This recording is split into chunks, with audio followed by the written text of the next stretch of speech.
One of the things that truly amazes me about Jewish tradition is its emphasis and its value of the question. If we look at one of the most important documents for setting the tone of Jewish culture, the Talmud, we see that it's filled with questions and answers. We have a whole body of literature called She'elot u'Tshuvot, halachic questions and answers, where the rabbis felt it was important to maintain the questions that were the platform on which they provided their halachic discourse in these questions and answers. You could look at Abarbanel's commentary to the Torah and see before he goes to expound about the meaning of each parasha, he brings a series of questions. Apparently, our tradition felt that as important as the answers are, perhaps equally important are the questions that bring about those answers. And this culture of asking questions perhaps comes to its pinnacle in the Leil HaSeder, in the Seder night, where our very foundational story is told only after we ask questions. The Haggadah makes sure we ask those questions by putting them at the very beginning of the Seder, the Arba Kushiot, the 4 questions that, of course, in Seders all across the world, people, the children in particular, ask before proceeding to tell the story. And yet, it's in Leil HaSeder itself that we find a question that the rabbis found truly problematic. And it's strange that on this night of questions, there is one question that almost can't be asked. We react to this question with disgust. And I'm referring to the question of the Rasha, the question of the wicked son. The wicked son, according to the rabbis and as brought down in the Haggadah, is Ma ha'avodah azot lachem. The question is, what is so wrong with this question? And many answers have been offered. I want to share with you one that speaks to me most profoundly, and that's the answer of the Meshech Chochmah of Rabbi Meir Simcha of Dvinsk, and others offered this suggestion. He says that within the question, you really can't find a problem. Ma ha'avodah azot lachem. What is this? What is the significance of this service to you? He says the question itself is not problematic. The problem with the question can only be found if you look at its context within the Torah.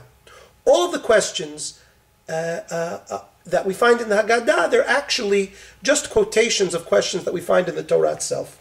And there in Sefer Shemot, in the book of Exodus, chapter 12, we read, Vaya ki yomru aleichem b'neichem ma avodah azot lachem. And the Meshech Chochmah and others note that this question is not introduced with the language of when your children will ask you, but when your children will say to you, or when your children will tell you. And the problem, says the Meshech Chochmah, is that this isn't really a question. It's not a sincere question. It's a question that comes with cynicism, a question coming from the place that I already know the answer, and the answer will not be sufficient. I'm telling you there's a problem with this avodah. That is how the Meshech Chochmah understands the problem with the Rasha's question. And therefore the Haggadah says, Afatah ke'et shinav. You set this son's teeth on edge. You don't respond. You don't embrace this question that really isn't a question. I want to draw from the Meshech Chochmah's interpretation to this piece of the Haggadah that, in fact, since there is no such thing as a bad, sincere question, all sincere questions are to be welcomed. And I'd like to add another thought onto this that Rabbi Yehuda Herzl Henkin, in his 4th volume of his book B'nai Banim, suggests. It's very fascinating that the answer to the question of the Rasha, of the evil son, is not the answer we find in the Torah. In the Torah, when the wicked son asks, Ma avodah azot lachem, the answer that is given to him is Zevach Pesach ul Hashem. It is a Passover offering. That's what this service is. But that's not what we say to the Rasha in the Haggadah. In fact, we take the answer given to the She'eno Yodei Lish'ol, to the child that doesn't know how to ask. When the Torah tells us to respond to that child, the Torah says, Ba'avur zeh asa Hashem li b'tzeitim Mitzrayim. I'm doing this because of what God did for me when I left Egypt. Says Rabbi Henkin, the reason why the answer to the Rasha is the answer to the child who doesn't know how to ask is because sometimes it's very hard to tell the difference. Sometimes we think a question is cynical, we think a question is rotten, but actually it's a sincere question that must be addressed.